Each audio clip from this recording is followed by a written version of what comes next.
Hello everyone, welcome back to my channel. দেখতেই পাচ্ছিলে সকাল সকাল আমরা বেরিয়ে পড়েছিলাম লাস্ট উইকে। আমার বাড়িতে একজন গেস্ট এসছে, সে ব্যাঙ্গালোর থাকে, সম্পর্কে সে আমার নাতনি হয় কিন্তু। তো যাই হোক, ওকে নিয়ে আমাদের কলকাতার না না বলবো না, চলো আগে দেখলে বুঝতেই পারবে আস্তে আস্তে। হয়তো অনেকে বুঝেও গেছো আমার ভিডিওর প্রথমের কিছু ক্লিপস থেকে। আমার বাড়ি থেকে মেট্রো করে যাওয়াটাই ইজি হয়, তাই আমি মেট্রোতেই আমরা ট্রাভেল করছিলাম। মেট্রো থেকেই যেতে সুবিধে। তো সকাল সকাল এরমভাবে স্নান করে রেডি হয়ে বেরোতে, বহুদিন পর আবার এরকমভাবে বেরোলাম, বেশ ভালো লাগছিল। তার সঙ্গে আকাশটা ছিল একদম মেঘলা। বাড়ি থেকে বেরোচ্ছিলাম যখন, বেশ টিপটাপ টিপটাপ বৃষ্টি।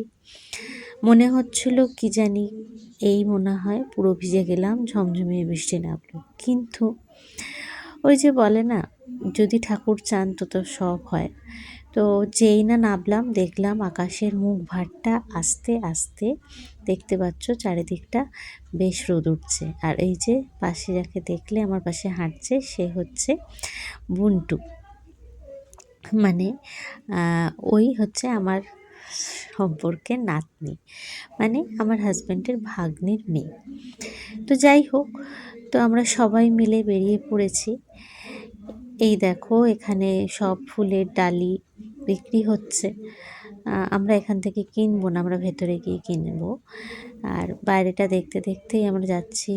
ভীষণ ভালো লাগছে চারিদিকটা দেখে, আর তার থেকেও বেশি ভালো লাগছে এই সকালবেলার এই পরিবেশটা। একদম চারিদিকে ঝলমল করছে, রোদ উঠে গেছে, একদম আমরা এসে গেছি। দেখে গেটটা বুঝতেই পেরে গেছো হয়তো অনেকে, এটা হচ্ছে দক্ষিণেশ্বর। তো দক্ষিণেশ্বরে যেতেই আকাশে মেঘ আছে, দেখতে পাচ্ছ, একটু একটু অন্ধকার, চারিদিকটা ভিজে জলে ভর্তি ছিল। কিন্তু যেহেতু গরম কম ছিল, তাই জন্যে আমাদের খুব একটা অসুবিধা হয়নি। আর খুব হেঁটে হাতে ধরে ক্যামেরাটা করছিলাম বলে বেশ খানিকটা জায়গা কেঁপে কেঁপে গেছে, তার জন্য তোমাদের কাছে সরি। আর এই দেখো চারিদিকটা এত ভালো লাগছে। মন্দিরের ভেতরের তো কোনো ভিডিও দেওয়ার কোনো নিয়ম নেই, তাই আমরা ভিডিও তুলতে পারিনি। আর পুজো দেওয়ার পরে এই ঘাটের সামনেটা এসেছিলাম, ভীষণ ভালো লাগে। ভোরবেলার দিকে দক্ষিণেশ্বর গেলে চারিদিকের পরিবেশটা, মানে কি বলবো, অসাধারণ।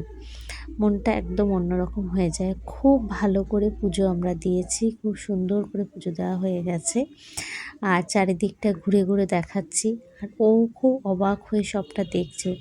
যদিও এর আগেও ও একবার এসছে এখানে, কিন্তু তবুও যেহেতু আমাদের বাড়ির কাছ থেকে এটা একটু কাছাকাছি, তাই ভাবলাম যে ওকে নিয়ে আসি। আর ওকে বলাতেও এক কথাতেই রাজি হয়ে গেল যে হ্যাঁ যাব। তো ও বেশ ঘুরে ঘুরে চারিদিকটা দেখছিল, কারণ কলকাতাতেও না থাকলেও কলকাতার উপর টানটা ভালোই ছিল, আছে এখনও অবধি। যাই হোক, এই সব মিটে যাওয়ার পরে, যেহেতু খালি পেটে বাড়ি থেকে বেরিয়েছি, এবার তো পেট পুজো করতে হবে।